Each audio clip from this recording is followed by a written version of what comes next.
Hey, so what's going on, guys? It is your boy here, of course, the combat consultant, the soundboard god, Jacob Cooperman, and I want to talk about an ESPN ringside post I saw regarding His Excellency's hand in this Tyson Fury and Alexander Usyk fight. Obviously, for those that don't know, Alexander Usyk and Tyson Fury were supposed to fight, I believe it was sometime in March, and then the fight got pushed back to May. Tyson Fury had a really big cut open up over his eye. That's not a cut that you want to go into a fight with. Tyson Fury quite literally could not continue, so the fight again had to be rescheduled, but this came after His Excellency came out in an Instagram post stating that he would levy a $10 million penalty against either athlete if they decided to pull out of the fight. Now, I saw a lot of people talking about the fact that this is a good thing for boxing because, of course, there's a stigma, especially with Tyson Fury, that he is a guy that likes to pull out of fights. Usually the big fights we don't see in boxing, or we don't get to see, at least not till recently. We haven't gotten to see them because athletes want the perfect conditions, like a favorable split in revenue, or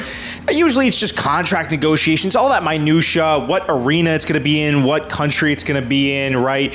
Who gets primarily this, primarily that. It's all a bunch of hullabaloo, and it always goes back and forth. And again, especially with Tyson Fury, because this fight with Alexander Usyk, a lot of people thought was going to fall through, and had fallen through for many, many times on end. So I think the general consensus was that this was a good thing, that they have this figure now that can kind of step in and make sure that these guys are locked in. I also don't think that 10 million would be a particularly large sum of money specifically for Tyson Fury. Maybe for Alexander Usyk, I'm not going to claim to know how much he makes per fight, but I'd assume that if he's fighting Anthony Joshua, when he fought Anthony Joshua twice, I think he's done pretty well for himself in his career. So I don't know if 10 million is a drop in a bucket for these guys, but that's not really the issue that I wanted to talk about in this video. If we dive deeper into the fact that this guy does have the ability to levy those types of fines against fighters, I'll tell you guys what that means. Now, I've worked a ton with amateur promotions, doing commentary, doing play-by-play, interviewing, hosting, announcing, and so I have an idea for what setting up a fight card looks like, at least on an amateur level. It's not exactly the same as the pros, right? In the pros, there's a lot more money,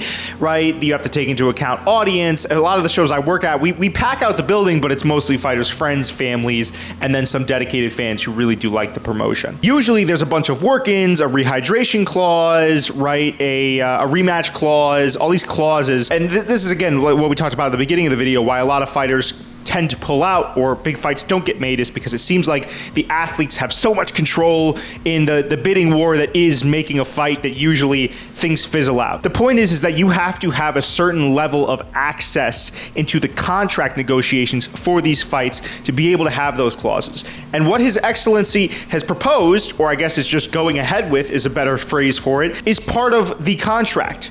Right? That is a central part of what both of these guys' contracts would include. Now, for you guys that don't still get it, that's a major problem, because this opens up now a can of worms, because His Excellency isn't a sanctioning body. He's not a commissioner. He's talked about making his own belt already. And I actually mentioned this on the podcast I did with my good friend Vic. Go check that out. It's called the No Contest Podcast, episode 2 out now. A guy that's funding these events, I don't care how much money he throws into it.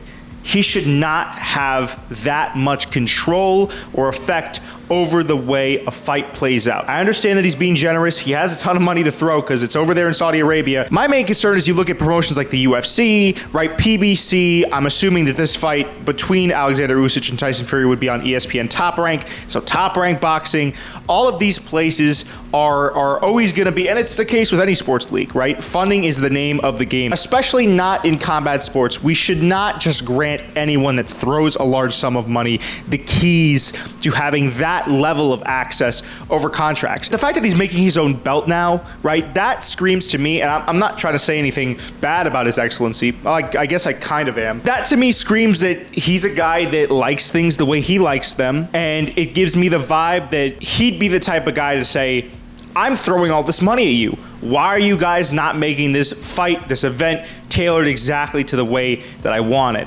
And whenever you get into bed with those guys, I feel like that's a pretty slippery slope. Now, granted, I haven't had that much business experience in that area, but just from what I've seen, from stories that I've seen online, from everything, that does tend to happen. I mean, could you think a guy that calls himself and asks other people to call him His Excellency? Come on.